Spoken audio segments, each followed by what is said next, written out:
Ladies and gentlemen, boys and girls, worshippers of all ages, welcome to YouTube. My name is SeaRaptor, and today we're bringing you a first look at Tier 9 Premium American Heavy Cruiser. This is USS Tulsa. Tulsa was recently announced on the dev blog, and an interesting change of pace for the way Wargaming has been doing things recently.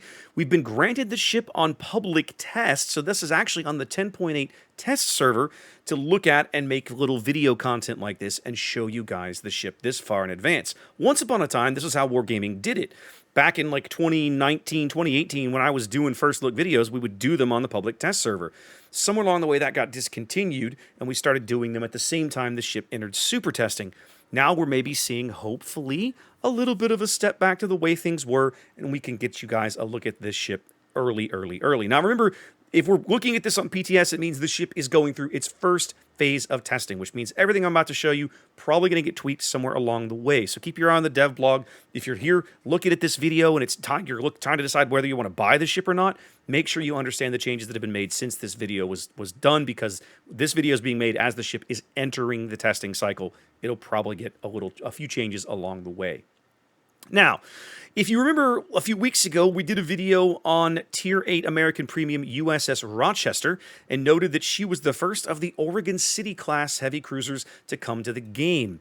Tulsa will be the second, and she comes in at a tier higher with fewer guns. Fewer guns, Raptor? What's going on? Well, what Wargaming has done, basically, is they're basically painting Tulsa as like a test bed for the auto-loading turrets that Des Moines has and Salem have up at Tier 10. In the theory that the United States Navy would have maybe built a double-barreled version of that auto-loader turret as a test bed, deployed it on a ship, run some tests, let the ship do its thing, and then moved up to finalizing the engineering and building and testing out the triple-barreled version of the autoloader turret.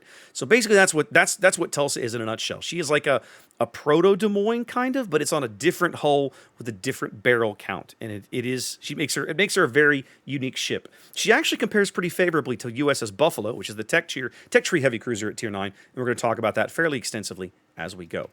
Starting at the top, as we always do with survivability, 42,700 HP. This is a little on the low side for a Tier 9 heavy cruiser, if I'm honest, right? It's not... Is it worst in tier? It's not quite worst in tier. Ibuki exists. Saint Louis exists. But beyond that, everybody else has more HP. That's it. So she's third from the bottom in terms of health pool here. She does have a heal, so that's nice, but you have a lot of ground to make up. So just keep that in mind. The 13% torpedo protection, not very exciting. Lots of heavy cruisers in this tier are around this range for torpedo protection. Nothing to write home about here. Don't take torpedoes. You really don't want to.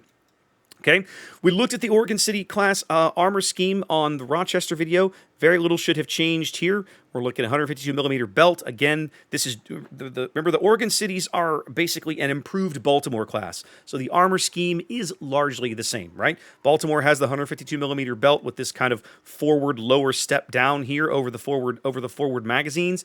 The Oregon Cities have the same thing. Rochester had the same thing on her hull. So 152 millimeters on the belt, 27 mils on the casemate and the bow, 27 mils on the deck. Basically 27 millimeters all around except the belt armor.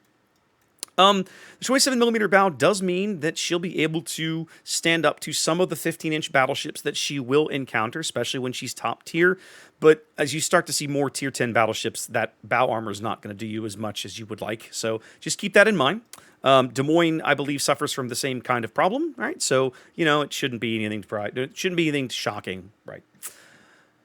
Maneuverability and concealment. We're looking at 33 knots, top speed.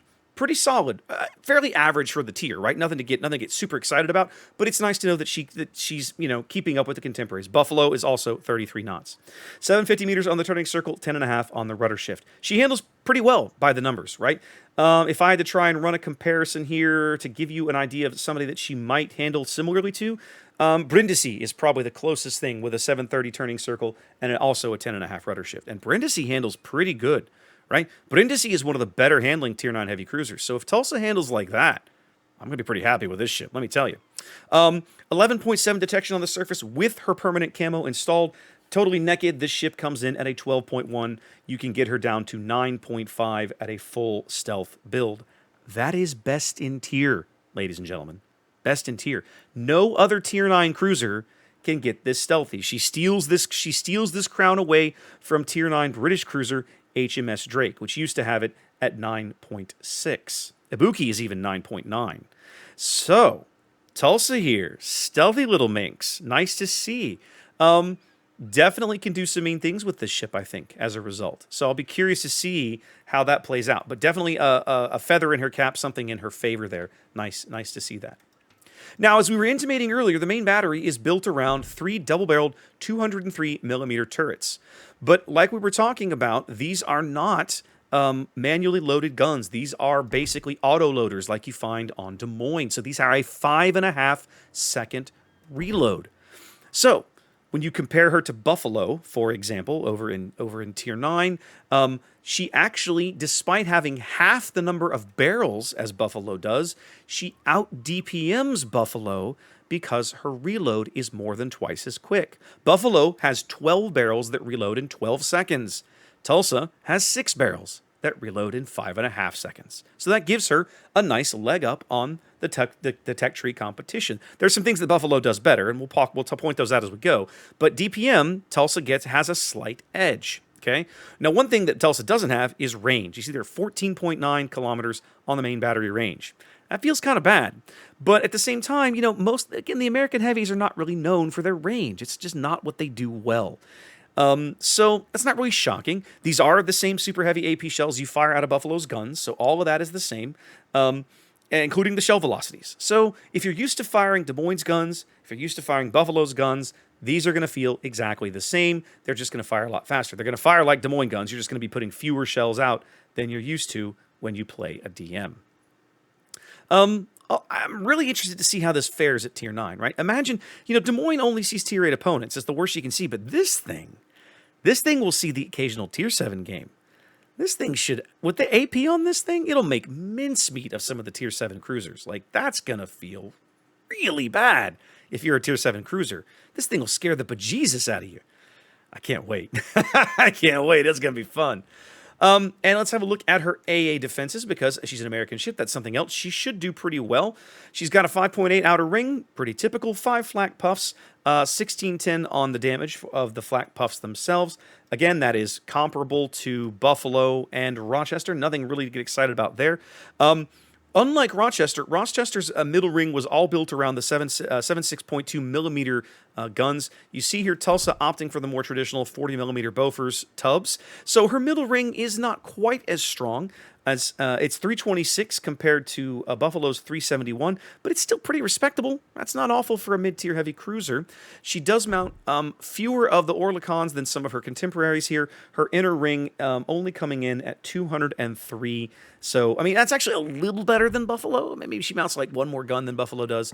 But yeah, Buffalo actually has a slight edge in overall anti-aircraft defenses, but it is very, very slight.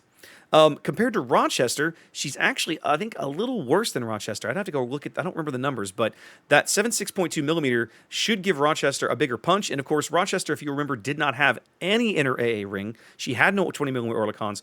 All of her AA was in that middle ring on the back of those 76.2 millimeter guns.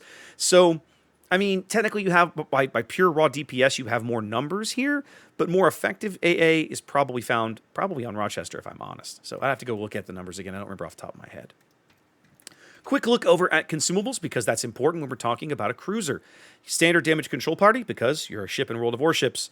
Defensive fire, choice between defensive fire or hydro. This is fairly typical of American heavy cruisers.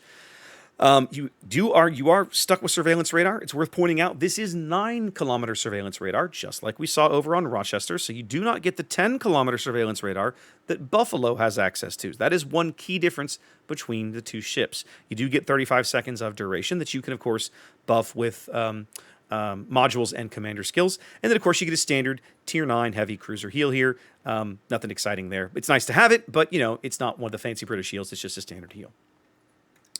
So yeah, I like Tulsa as an alternate to Buffalo. I've actually gotten to where I quite like Buffalo, and I'm really curious about this ship. The 5.5-second reload, I think, is a really interesting kind of choice, because again, with the speed of the guns, you're able to just barely out DPM a Buffalo. but you don't have the flexibility of Buffalo's turret arrangement, right? At the same time, you're also not stuck with the penalties that come with Buffalo's hull. Those midship aircraft facilities on Buffalo's hull, in my mind, they catch some shells that the Oregon cities here should probably be able to bounce off of the improved superstructure. So, I'm curious. I'm really curious to kind of put these two ships up against each other and see which one I like better. But so far, I like the look of Tulsa. Anyway, guys, there's our quick first look. Hope you enjoyed that. In the meantime, wash your hands, be safe. I'll catch you next time.